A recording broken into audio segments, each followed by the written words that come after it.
పిల్లల్లో హ్మ్. లేడీస్‌ని చూడండి ఎట్లా ఉంటారో. హ్మ్. అంటే ఇది చాలా పాత విషయమే ఎప్పుడు చెప్పుకునేది అయినా సరే. అంటే వుమెన్ బయటికెళ్ళినప్పుడు అమ్మవారిలా తయారవుతుంది. చక్కని నగలు, దగదగలు అసలు పట్టు చీరలు ఎవరి కోసం చేసుకుంటారో తెలీదు. ఇం నేనిక్కడ ఆ! ఒకటి అంటూ ఆ! ఉంటానండి. ఆ! జనరల్లీ ఎవరైనా అలా నైటీలో కనిపిస్తే, "ప్లీజ్ నైటీలన్నా పట్టు నైటీలేసుకోండి" అంటాను. Because, super idea. Because seriously అండి. అవును. అప్పుడు అట్‌లీస్ట్ ప్రెజెంటబుల్ ఉంటాంగా. ఎగ్జాక్ట్‌లీ. బికాస్ మనం చాలా రెడీ అయ్యేదేమో బయట వాళ్ళకి చూపించడానికి.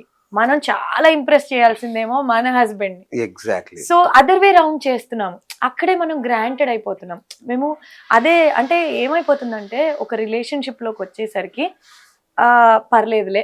నన్ను జూసేదేముంది, కొత్తగా జూసేదేముంది. హ్మ్. మీకు తెలుసా టేక్ ఇట్ అండి ఫర్ నేను అదే గ్రాంటెడ్. అంటాను. అవును. ఫిట్‌నెస్ కూడా ఎందుకంత ప్రమోట్ చేస్తాను అంటే, ఫిట్‌నెస్ అవతల వాళ్ళ కంటే కూడా యూకేలో ఒక క్లాస్ ఉంటుందండి. హ్మ్. ఫీల్ బ్యూటిఫుల్ నేకెడ్ అంటారు. అంటే వేరే వాళ్ళకి చూపించడం కంటే, మనకి మనం చూసుకున్నప్పుడు బ్యూటిఫుల్‌గా ఉండాలి. యెస్. అప్పుడే మనకొక మోటివేషన్ ఒస్తుంది. మీరు మా ఇంటికొస్తే అడుగడుగునా అద్దాలుంటాయండి. అవునా? ఎందుకంటే, ఆ! ఒక స్టడీ ప్రకారం పద్దాక అద్దాలు చూసుకునే వాళ్ళకి కాన్షియస్ అలర్ట్ అయిపోతారు. ఓకే. అంటే నేను ఈ మార్పు నాలో వచ్చింది. ఇది మంచిగా, చెడుకా గమనించుకొని వాళ్ళని ఓహోహో! వాళ్ళు క్రియేట్ చేసుకుంటారు. కరెక్ట్ చేసుకుంటారు. ప్లస్ కాన్ఫిడెన్స్‌ని ఇంప్రూవ్ చేస్తుంది ఓహ్! చాలా. ఓకే. ఇప్పుడు పబ్లిక్ స్పీకర్స్ వీళ్ళంతా అద్దంలో చూసి ప్రాక్టీస్ చేశామంటారా? అంటే అవునవును. ఏంటంటే మనని మనకు చూపిస్తుంది. హుహుహు. మనం అందరం అద్దం లాంటి వాళ్ళమే బిహేవియరల్ థెరపీ అది వేరే విషయం అయితే, మనని మనం ఎక్కువగా తెలుసుకున్నప్పుడు, మనని మనం చూసుకున్నప్పుడు, మనం ఇంకా బెటర్ అవ్వాలి అని మనం యాస్పైర్ చేస్తాం. ఓకే. సో, మనం బాగా కనిపించాలి. అది మ్యాండేటరీ అండి. రిలేషన్ వరకు వెళ్ళే కంటే ముందు, ఇప్పుడు మనం వీళ్ళంతా మీరన్న ఈ గ్రే డివోర్సెస్ బిగినింగ్‌లో అవును. చెప్పినట్టు, వీళ్ళంతా చాలా కెరియర్‌లో ప్రోగ్రెస్ అయ్యారు కదా! పెద్ద పెద్ద వాళ్ళండి. పెద్దవాళ్ళు. అంటే వాళ్ళు ఊరికే ఎళ్ళలేదండి అక్కడికి. హ్మ్. చాలా ఫోకస్ ఉంది. చాలా డీటెయిలింగ్ ఉంది వీళ్ళకి.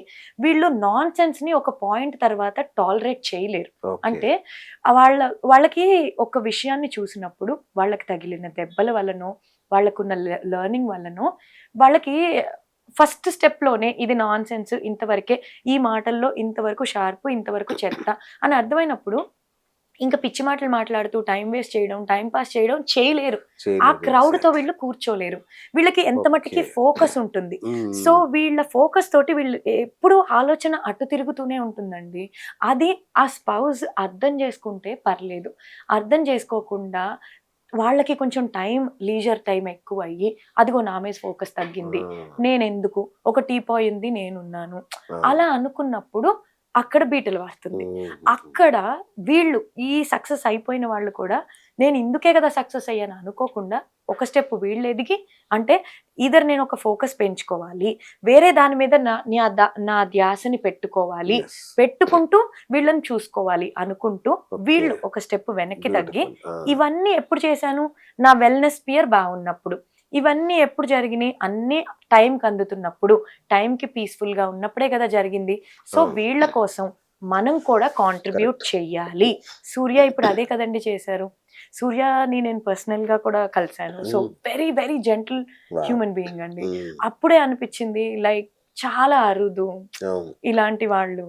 సో, అలా వీళ్ళు ఏంటంటే వీళ్ళ ఆలోచన విధానం ఫస్ట్ నుంచి వాళ్ళని ఇంకెవరు ఆపలేరండి. వాళ్ళ కరెక్ట్. ప్రోగ్రెస్‌లో కూడా ఎవరు ఆపలేరు. అంతేగా. కానీ ఇలా ఆలోచించి నేనిది చేశాను. నా వైఫ్‌కి కూడా ఇది కావాలి అనుకున్నప్పుడు ఇంకసలు ప్రాబ్లమ్సే ఉండవు. సూపర్. సూపర్. సూపర్. రైట్. మరి అది చెప్తున్నారు గదా! రెహమాన్, ఏఆర్ రెహమాన్ విడాకుల విషయం తీసుకుందాం. హ్మ్. సో, 60 ఏళ్ల వయసులో విడాకులు. వాళ్ళ ఆవిడ ఒక స్టేట్‌మెంట్ గూడా ఇచ్చింది. ఆహ్, ఇందులో రెహమాన్ తప్పేం లేదు. పాపం ఆయన్నేం అనకండి. నాదే మిస్టేకు. నాకే నా వల్ల కావట్లేదు. అందుకే విడిపోతున్నానని ఫస్ట్ స్టేట్‌మెంట్ తనే ఇచ్చింది యాక్చువల్‌గా. హ్మ్. దీన్నెట్లా తీసుకోవాలండి అసలు? ఓన్లీ వన్ థింగ్ అండి. వీళ్ళంతా ఫోకస్డ్. ఓకే. Very focused.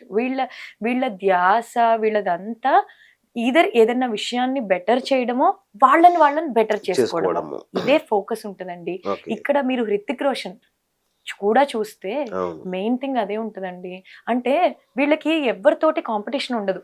అంటే అది కూడా ఏదైనా అతి అయితే కష్టం అంటారు చూసారా? అవును. అవును. ఆర్గానిక్ ఫుడ్ అయినా అతి అయితే కష్టం. కష్టం. మితంగా ఉండాలి. ఉండాలి. సో, ఫోకస్ కూడా అతి అయ్యే దగ్గర మనం ఆపేయాలి. అవును. ఆపేసి మన చుట్టూ ఉన్న వాళ్ళెంత, ఇక్కడ కూడా నా బాధ్యత ఉంది, ఇక్కడ కూడా నా బాధ్యత ఉంది, ఇది కూడా నేను నిర్వర్తించాలని వీళ్ళకి టైం ఇచ్చినప్పుడు, వీళ్ళతో టైం స్పెండ్ చేసినప్పుడు వాళ్ళలో పట్టించుకోలేదన్న భావన పెరగదు. ఆ టైం కోసమే ఇందాక మీరు మాటల్లో మనం మాట్లాడుకునేటప్పుడు ఒకటి 2 to 2 rule is like beautiful అండి. నార్మల్లీ మనం టీమ్ మేనేజ్మెంట్ లో కూడా ఏం చెప్తాం, 8-8-8 అంటాం. ఈ ఫోకస్డ్ పీపుల్ కి ఇచ్చే అడ్వైస్ ఏంటి, 8-8-8 అంటే 8 hours ఫ్యామిలీ టైం. అది మీరు స్లీప్ వేసుకోండి, వాళ్ళతో కూర్చునేది వేసుకోండి, ఆ 8 hours నథింగ్ ఎల్స్. అదే చెయ్యాలండి. 8 hours స్లీప్ కంప్లీట్ గా, 8 hours ఫ్యామిలీ టైం. ఆ ఫ్యామిలీ టైంలో మనం పొద్దున్నే చేసే 2 hours ఆఫ్ బ్రేక్ఫాస్ట్ అవ్వచ్చు, 2 hours ఆఫ్ డిన్నర్ టైం అవ్వచ్చు, పడుకునే 1 గంట ముందు అవ్వచ్చు. ఈ 8 hours డివైడ్ అయిపోయింది. 8 hours ఆఫ్ వర్క్. ఎక్కువ చేయక్కర్లేదండి, ఏదైనా అతి చేయక్కర్లేదు. 8 hours వర్క్ చేయండి, ఫోకస్డ్ గా చేయండి, క్వాలిటీగా చేయండి. First 8 hours of family time మీరు ఇచ్చేసినప్పుడు ఫ్యామిలీ హ్యాపీగా ఉందిగా.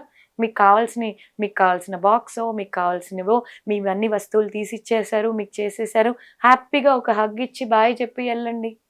8 hours ఆఫ్ వర్క్ ఫ్యామిలీ పద్దాక ఇది రాలేదా తీసుకోకండి ఫోన్. మీకు జీతం ఇస్తున్నప్పుడు, మీరు కంపెనీ పెట్టినప్పుడు 8 hours దానికే న్యాయం చేయండి. కంప్లీట్ గా మీరు పెట్టే క్వాలిటీ టైం దాంట్లోనే పెట్టండి. మీకు క్వాలిటీ లగ్జరీ కావాలన్నప్పుడు క్వాలిటీ అవుట్పుట్ కూడా ఇవ్వాలండి. ఆ 8 hours టైం ఇచ్చేసాం. తర్వాత స్లీప్ లేక సగం రిలేషన్షిప్స్ దెబ్బతింటున్నాయండి. ఆ స్లీప్ 8 hours రావాలంటే ఈ 2 బాగుండాలి. సరిగ్గా ఒళ్ళొంచి పని చేస్తే నిద్ర రాకేమవుద్దండి. ఇప్పుడు మనకున్న పనులన్నీ మనం రిమోట్ వర్క్లు, హైబ్రిడ్ వర్క్లు అయిపోయి, వర్క్ ఫ్రమ్ హోమ్లు అయిపోయి, ఫిజికల్ యాక్టివిటీ లేక ఈ 8 hours ఆఫ్ స్లీప్ సరిగ్గా రావట్లేదు. అప్పుడు మనం ఏం చేయాలి, మళ్ళీ ఇది ఫిట్నెస్కి వెళ్ళిపోద్ది, అదొక క్లాస్ అయిపోద్ది. ఏంటంటే ఎంత ఖర్చు పెడుతున్నాం క్యాలరీలు, అంతకంటే తక్కువే తిందాం.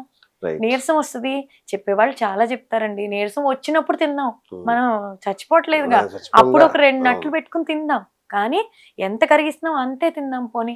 కానీ ఫిట్ గా ఉంటాం, ప్రెజెంటబుల్ గా ఉంటాం, హ్యాపీగా ఉండడం, హ్యాపీగా ఉంచడం చాలా పెద్ద బాధ్యత అండి. అదొక రెస్పాన్సిబిలిటీ. ఒకవేళ మీరు చెప్పేది ఎవరికన్నా అర్థం కావట్లేదా, సైలెంట్ అయిపోయి వెళ్ళిపోదాం. ఎందుకు దాన్ని చెడగొట్టకూడదు. ఇవన్నీ మనం ఆపాదించలేమండి. ప్రతి మనిషి మనకై మనము ఏదో ఒక పాయింట్ లో మనకి తగిలిన దెబ్బ వల్లనో, మనకి అర్థమైన దాని వల్లనో మారడం తప్ప. సో యాజ్ కౌన్సిలర్స్ ఒకవేళ వచ్చినప్పుడు వాళ్ళ వరకు మనం మందిచ్చి మార్చగలుగుతాం. మందు అంటే మైండ్ కి ఆలోచనే మందు, అది ఇవ్వగలుగుతాం.